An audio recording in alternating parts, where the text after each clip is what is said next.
Welcome to the Namaste Show, radio to inspire enlightened living. Namaste simply means the spirit of love in me honors the spirit of love in you, and all is well. I'm Charlotte McGinnis, your host, and I thank you for joining me today.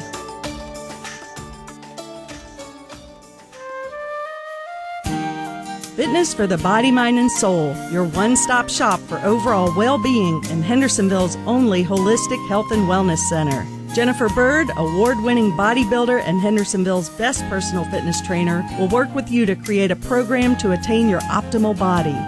I love my therapeutic massages from Elena, facials with Claire, and then have an organic veggie juice or smoothie with Tony. Fitness for the body, mind, and soul also offers Zumba, Nia, Ageless Grace, boot camps, abs, stretch, yoga, and Tai Chi. Great membership deals are waiting for you. Come in for a tour today at 419 South King Street in downtown Hendersonville or call us at 489-3855. See you there.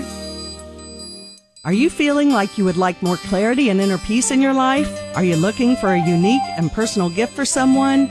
If you have not been to Emerald Lotus, you need to go. My friend Lori Fothergill has created an amazing sanctuary for the body, mind, and soul. Emerald Lotus has wonderful spiritual tools and gifts, workshops and classes, and spiritual guidance for anyone who is seeking more inner peace and awareness in their lives. Go see Lori today at 1750 Brevard Road in Laurel Park in Hendersonville. Her number is 693-0301. Did you know that disease cannot live in an alkaline body? Of course, we all know that a healthy diet, abundant in fruits and vegetables, is good for us, but did you know that by drinking Kangen alkaline water, you can restore your body to homeostasis, which is its natural state for healing? Sound too good to be true? Give Ellen a call at 828-697-1556 to find out more about this miracle water. You can also visit our website, h2o-kangen.com. I've been drinking Kangen water for 3 years, and I love it. Change your water, change your life. Good morning, everyone, and welcome back to the Namaste Show. It is, as usual, a wonderful day here in beautiful Hendersonville, North Carolina. Anyway, I am excited to be here as always, and thank you all for tuning in for the Namaste Show. I'm Charlotte McGinnis, and I'm your host each week, and welcome you to explore how to look at things that might be happening in our world today with a little different point of view, because my goal is to inspire a different way of looking at the world, a way where we can all be at peace, live in harmony, and bring forth our best selves. So today I was thinking about some topics, some things current happening and so on and so forth. And of course, we have the blessing of the Olympics that has been going on. And what a beautiful display of human bodies, human talents really excelling in such a marvelous way. I still am fascinated by what bodies are able to do. And I, of course, enjoy myself personally. I love to watch the gymnastics with the men and the women. I don't know how they do that. I just watch these wonderful people, and I just want to honor them because I know what it has taken them to get to this point, and whether or not they won a medal, just to be participating in the Olympics is such a gift to us as observers, and of course for them as participants. I'm sure it's a journey well-deserved, and one that they deserve a lot of our recognition and praise for. So anyway, that being said, I decided I wanted to pick a topic which is fairly fresh.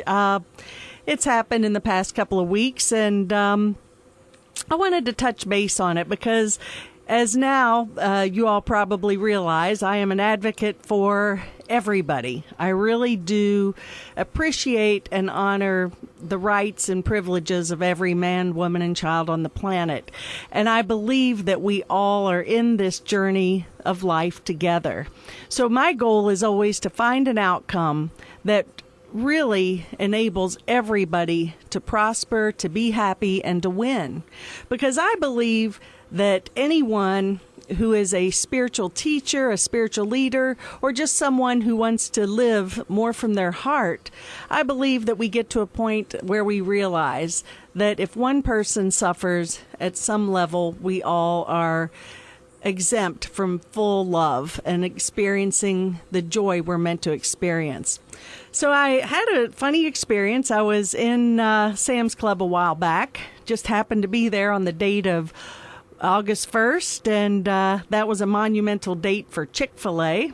And I drove into Sam's Club, and it was, 2 in the afternoon or something, and as I'm coming down Four Seasons Boulevard turning in, I was amazed at the traffic, the backup of traffic for blocks and blocks, and the literally hundreds of people that were standing inside Chick-fil-A. And I just smiled to myself and said, well, isn't that amazing?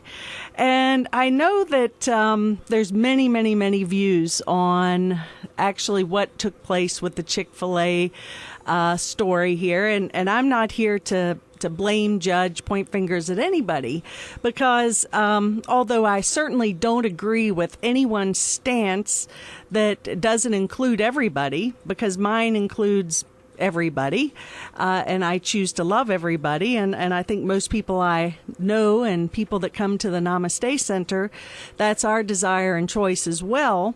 But I do know that there's been a lot of hair raised over this whole fiasco, and I just want to offer maybe a different perspective of how we can look at and experience situations such as the Chick-fil-A incident, which, if you aren't familiar with it, which I can't imagine you wouldn't be, but really what happened a few weeks back is the company president, Dan Cathy, sparked a controversy when he confirmed in an interview with the Baptist Press that he was guilty as charged when asked about the question of marriage. And he said, we are very much supportive of the family and the biblical definition of the family unit.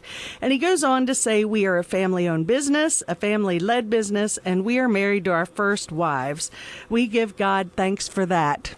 And you know what? That's wonderful. I admire anybody who can maintain a lifelong marriage. I come from parents who are 62 years into their marriage, both still living and more in love, I would have to say, than ever. So I've had a great role model there. And I certainly admire and respect that. But I also do understand that things happen and that people have other ideas that maybe they choose to live by. And by saying that, sometimes that means that we may choose to live in a same-sex union, and we may choose not to marry, and some people may choose to divorce. And it's not really up to me to place a judgment on another person's life choices.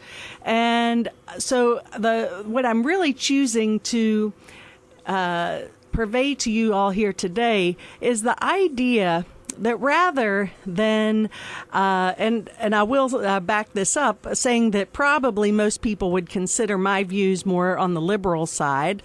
But I certainly, although I may be coming from that stance, because even though I don't consider myself one party or another, I do consider myself someone who takes everyone's considerations and needs into my equation before making a stance on something. And so basically, my thoughts about marriage are maybe more liberal than Chick-fil-A's. So that being said, rather than everyone getting up in arms and picketing and getting angry, I always go back to, first of all, one of my favorite spiritual teachers of all time and a great role model for how we can all live more from love, and that's Mother Teresa. And when she was actually asked to protest against the Vietnam War, she said, her reply was, I won't be against anything, but if you have a march for peace, count me in. Well, that's a sort of how I feel about this. I'm not going to choose to be against anyone's views, whether it be for the traditional biblical view of marriage, which I could do an entire dissertation on. If we really go back to the traditional view on marriage, it doesn't resemble necessarily only that between one man and one woman. But there again, I'm not here to stir up controversy, but maybe people who are interested maybe could do a little research and understand that the definition of marriage over thousands of years has definitely shifted and changed and evolved into something that may not resemble that between one man and one woman, mainly being men in one time biblically, it was fine for them to have several wives, concubines, on and on. So, but as I said, that's not where I'm going today, because I want to go to a higher place. I want to go to a place of how can we resolve this and find peace. Well, another one of my favorite spiritual teachers who I still look to for guidance, although he's no longer on the planet in a physical body, he certainly was a model for how we can live and be the highest and best examples of God's perfect love, and that is Gandhi. And Gandhi, his stance was, first of all, non-resistance, not to get into the battle, but just be the change we choose to see in the world. And I think that that's really where we all need to take a deep, hard look.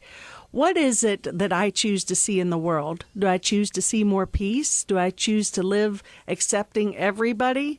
If that's the case, I need to be an example of that change. I need to live by that principle. So I suggest we had a little conversation at our service a while back, and many of my congregants are, of the belief that maybe Dan Cathy and Chick-fil-A stance was one that was fairly radical and not fair and excluding people from their so-called restaurant and their business. And whether or not that's the case, I'm not here to, as I said, point fingers, judge, but rather I expressed, how about we take another look at this? How about we, number one, choose to be the change that we wish to see in the world? So that means in my business that I may want to be an example of what I want to live by, what I want to express, and people are going to respond to me most strongly if I'm an example of love and light into this world. Now, of course, sometimes when we do live in that presence, as we know by Gandhi, Martin Luther King, and even probably the greatest model of love that ever walked the planet, and that being Jesus, their outcome wasn't so wonderful, but they were willing to step up and just be that presence of love. Well, as we all know, they were all murdered. They were all executed and killed. And why was that? I believe that sometimes when we take that stance of love and total forgiveness and extending an honoring of everybody and not joining into the fear and the chaos of the world, that sometimes can be very, very frightening to the masses. We've just recently seen this massacre at the Sikh temple, where 6 people were killed by a radical supremacist who came in, and because these people supposedly wore turbans, he immediately thought that they were of the dark side and evil and that they had no right to be here. And I'm sure in his mind he had concocted a story that validated his reason for executing these beautiful souls. I have to say, I have a personal relationship with many Sikhs, and I know them to be total beings of peace, committed to love, honoring all life, and some of the most beautiful people and the most devoted spiritual people that I've ever met in my entire life. They are those examples of being the change that they wish to see in the world. And so when when they came forth, I believe that is so threatening. It's kind of like that.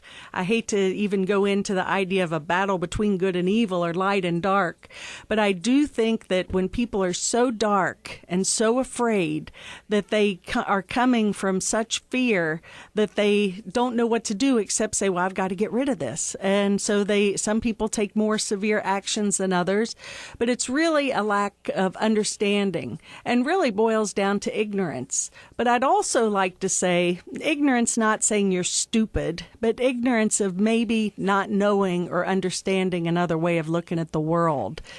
And so when we look at the world through those eyes of fear, of course, I'm going to have to extinguish anything that doesn't resemble my beliefs. And we think that that's the answer. And we can take this even on a small scale level. We can look at people who upset us, situations that are challenging our beliefs. And it's like, well, if I could only get rid of this person, if they'd move out of the town, or if they just leave me alone, then I'd be at peace.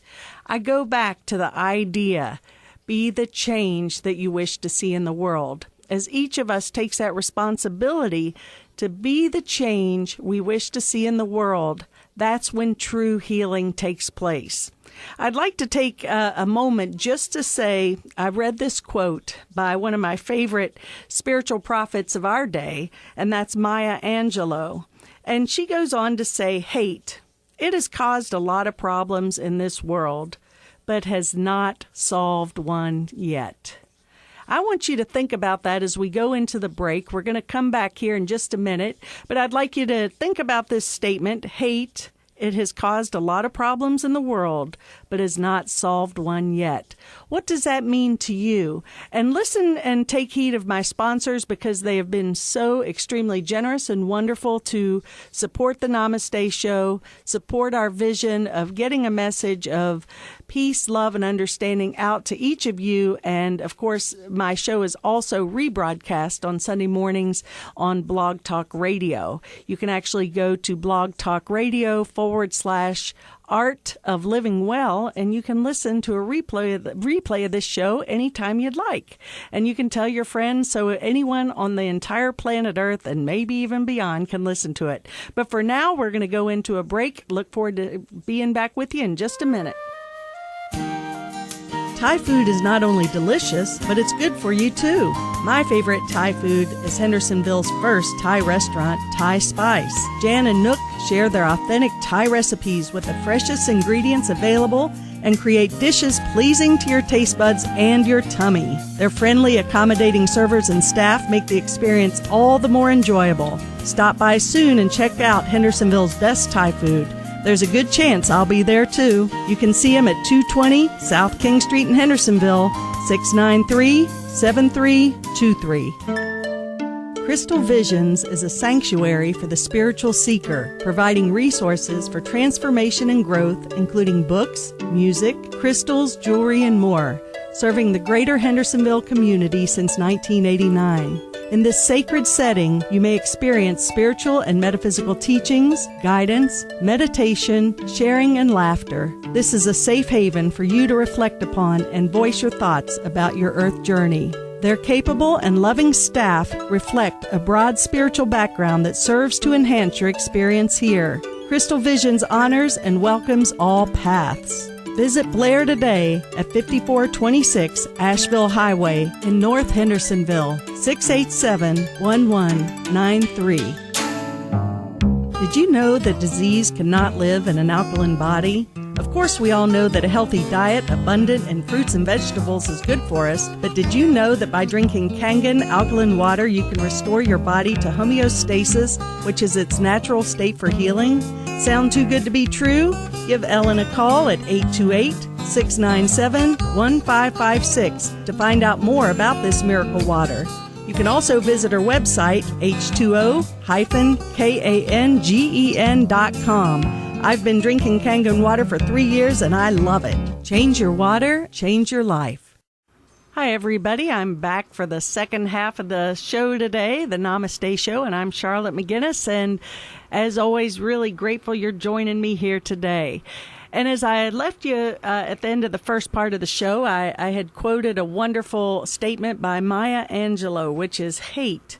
It has caused a lot of problems in the world, but it has not solved one yet.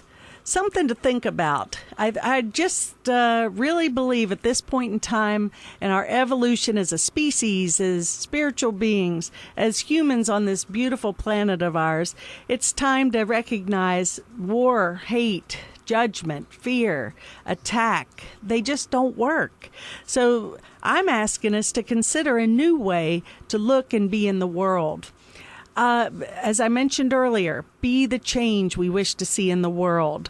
I want to say another funny little quote that I heard this past week, and it says, it was actually posted on a church called Lamb of God Spiritual or Christian Ministries. And the quote was, I sure wish that the lines to volunteer at the food bank were as long as the lines at Chick-fil-A, and it's signed by God. I just think of how much money I saw on TV that some people went 3 and 4 times a day. They bought 50 chicken sandwiches to pass around to their friends and family and their church. And a lot of money was spent and a lot of energy was expelled that day to support that cause.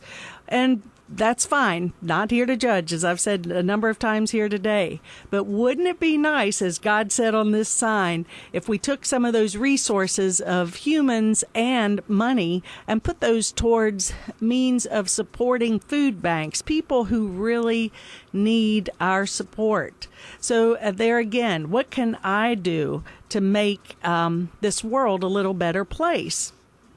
As I mentioned earlier about ignorance, we are the one reason that I express often in my teachings and to my groups that I facilitate.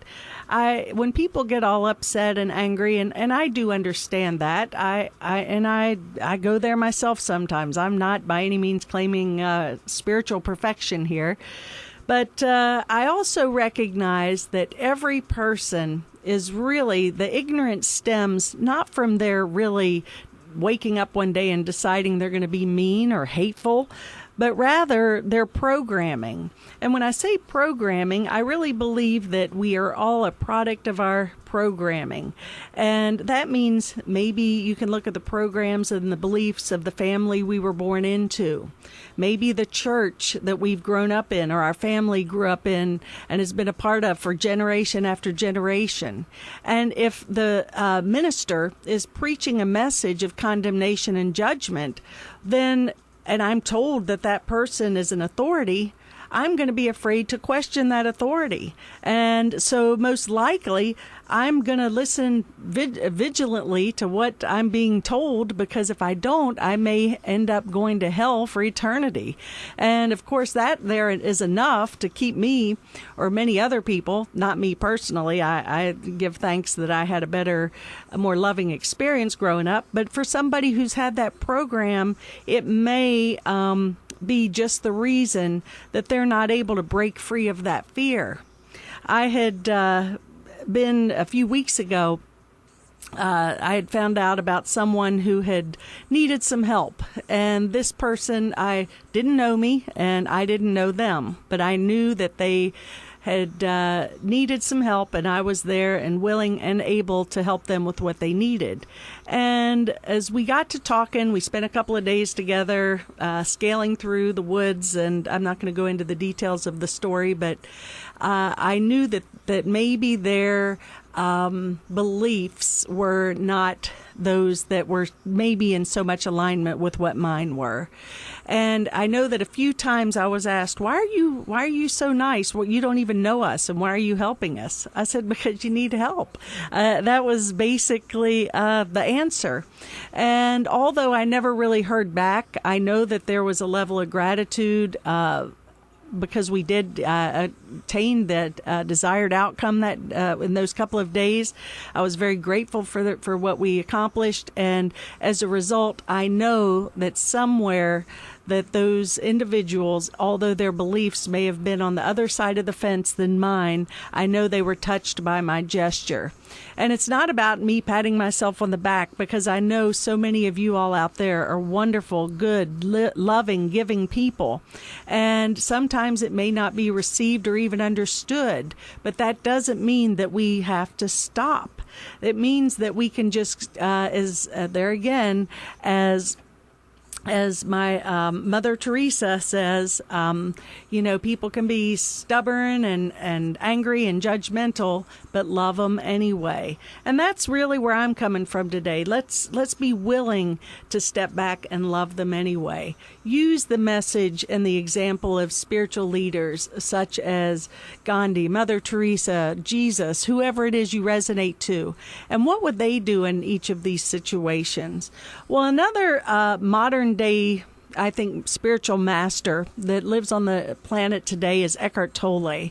And many of you may know him from years ago when he had done a webcast interview for over a period of weeks with Oprah Winfrey, speaking on his book, A New Earth. And it was really a leading edge presentation, that this was when the internet was really getting going, and we were actually able to do these live streams, and it was really a monumental event. And I love Eckhart Tolle and his message. He's so simple, so humble, and so peaceful, and so loving. I just love to see him speak. I love to just watch his gestures because they're so non-invasive. They're just so sweet. I look at him and I just think he is so sweet. One of his most popular books, which actually became a phenomenon years ago, was called The Power of Now. And he talks about many things, but mainly in this moment, the power of now. If I can just be willing to observe a situation and not jump in or attach thought to the form, as he says, that it's really not the form or the condition or the circumstances causing my upset, but rather the thoughts I attach to the form. So even though I may have lost my job, even though something heinous may have occurred, it's really my thoughts about it that create my upset. Now, of course, we are here to be compassionate beings, and some people are truly suffering and have terrible things happen to them. And we can be most helpful if we come from a place of detached compassion, meaning that I can be compassionate, I can be a friend, I can be understanding, but I'm coming from a place heart to heart rather than judgment and condemnation. So he is a great teacher of how to really lead us to that presence of God, which is in each moment, in the now, not going back into the past, bringing up past grievances, not projecting worry into the future, but right now there is peace. And I just watched a wonderful teaching from him. I recommend going on to his website, eckharttolle.tv. You can actually subscribe to his seminars, which are fantastic. I can't tell you how much they have helped me. And this past week, he had addressed the teachings of Socrates. And Socrates, of course, lived a couple of thousand years ago. He was a Greek man, a philosopher, and he, of course, was a great spiritual leader and teacher. But there again, he was a very simple teacher. He didn't get into a lot of dissertations and pointing out facts as much as he did say in his quote, which I believe he's most famous for, is that I only know that I know nothing. And that is so powerful, because by saying that, by teaching that, if we would just take a moment to think about that idea, I only know that I know nothing. When I'm willing to step back and say, I don't know what anything is for, empty my past beliefs about everything, and truly invite the Spirit of love or the Spirit of God in to guide me, lead me, and direct me, then I'm coming from a place of such high power and light, and really what will enable the greatest degree of change We just have to be willing to let go of all of those programs, as I mentioned, that keep us in our ignorance, that keep us asleep, keep us in judgment. A couple of things that he says in relation to what I was speaking about earlier, being the change that we wish to see in the world. Well, his equivalent to that quote, and this is thousands of years ago, he says, be as you wish to seem. Isn't that powerful? If we would just be as we wish to seem. What do we want to be seen as? Do we want to be seen as givers of love, or people who judge and condemn? Employ your time in improving yourself by other men's writings, so you shall easily gain what others have labored for. Right now, in the stage of consciousness, we have this technology that enables us to tap into so much. I do these miracle minutes every day, and I have the gift of the internet to just give me millions of quotes, literally. And so there are things we can do to change our world, but better yet, change our experience of the world. Seek not to change the world, but rather change your mind about it. I'm going to leave you with a few two quotes here, and one more from Socrates, which says, "The unexamined life is not worth living." In other words, pay attention to what you're thinking. Examine every thought you have, every deed you do. And is this action, is this thought moving the consciousness of the earth in a place of enlightenment and love, or is it perpetuating fear? And I just want to say a few words before. I know that the predominant beliefs around here are that of Christianity and that of Jesus, the teachings of Jesus. So when you're thinking of getting judgmental, when you get upset or angry and see someone different from yourself, just ask yourself this simple question: who would Jesus hate? And if you can still hate someone after asking that, then choose again. Something to think about, and thank you for tuning in today, and much love, many blessings, and namaste. I invite you to join me every Saturday at 8:30 a.m. on WTZQ AM 1600 and on Sundays at 11 a.m. for the Sunday Soulful Celebration held at the Namaste Center at Fitness for the Body, Mind, and Soul, 419 South King Street in downtown Hendersonville. Go to our website, thenamasteshow.com, for more information. Until we meet again, namaste.